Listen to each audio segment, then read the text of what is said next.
You know, for a supposedly emotionless machine, Shockwave is enjoying himself far too much in this series. Hello, my wonderful viewers, and welcome to another episode of Betty Adams Overanalyzes.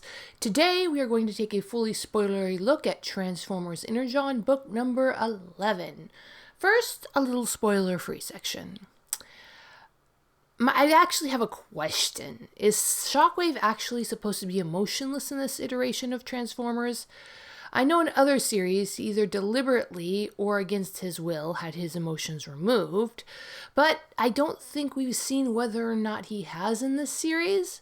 Anyway, he is darkly, grimly enjoying the darker elements of his story far too much.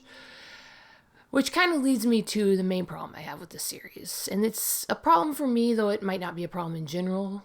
For all that I am still enjoying it, it is a touch more, perhaps more than a touch more, grim dark than I like. I have noticed a pattern in some stories, both manga and comics, where the story will start off on a lighter note that draws the casual reader in, and then gets darker and grimmer as the series goes on, once it has the audience hooked. Some, like Trigun for instance, do manage to wrap up on a hopeful note. As far as I can remember, it's been a while since I read Trigun. Some just keep getting darker. As far as I can tell, that is what Attack on the Titan did. That one I tapped out early.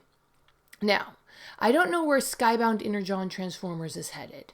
A hopeful note ending or just fading off into darkness. I get the vibe that it is going to be the heroes decide to make the world a better place though route, which I am all for. Well, more than a vibe. There are a lot of clues that way at the start of the book. Clues that the story is going to be more about heroes shouldering as much responsibility as they can and dragging hope into the light, kicking and screaming if they have to. But see, I am not sure, as the book ended on a much grimmer note than that. Then there is the part where reading these books is a bit difficult for me, with how the artists and writers do revel a bit in the grotesque and the painful. Not enough to turn me off the series as a whole, but enough to make the reading less than perfectly pleasant. But that's enough of the spoiler-free section. On to the spoilers. If you don't want any spoilers, you can take this time to click away by going to check out the links below the video to get yourself a copy of one of my science fiction books. Short, absurd science fiction stories about what our little green friends will think of us after first contact. Now, spoilers, you have been warned. The gritty, realistic hope with dirt on its hands and determination on its face. Someone said once, I couldn't find the source of the quote, people think of hope as an ephemeral thing, light and pretty. No, hope is dirty and gritty.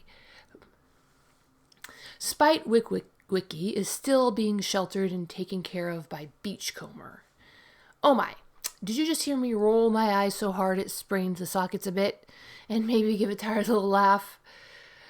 This is not a complaint. This series is not ashamed of its origins. I've said that before, right? Well, Beachcomber, who in every iteration of Transformers I have ever seen has a boat for an alt mode.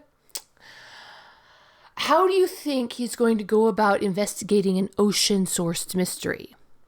Did you say on a surfboard? You got it right in one. Yes, it's fun. Yes, it's funny. Yes, my eyeballs rolled so hard in their sockets that I sprained something. It is a nice homage to the surfboard scene from G1. If you know, you know. Anyhow, Beachcomber has restrained Astro Chain, and Beachcomber is just dead set against getting re-involved in this war.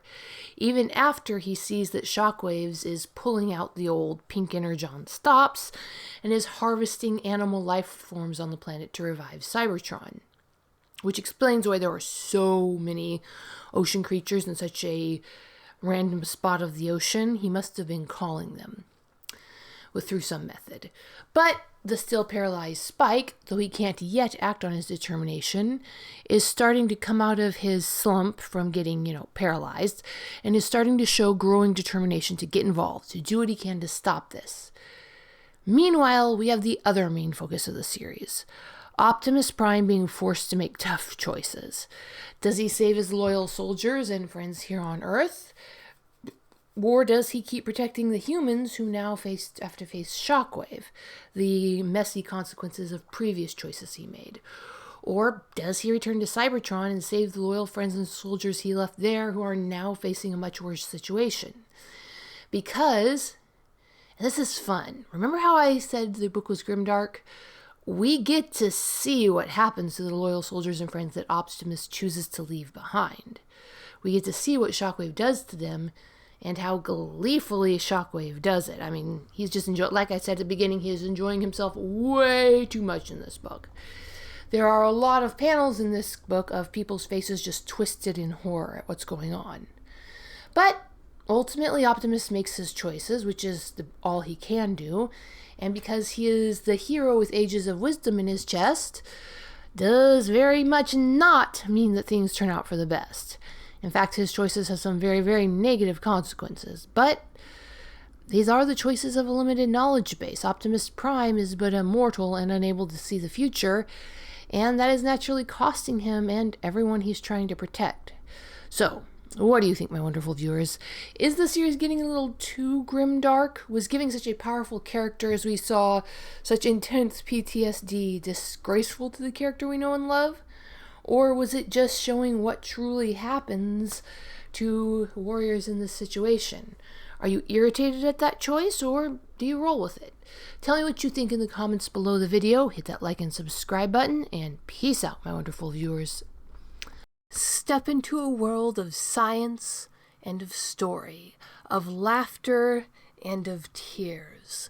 Betty Adams has crafted entire worlds of science fiction and science fantasy adventure in her Humans Are Weird series and in her Dying Embers series.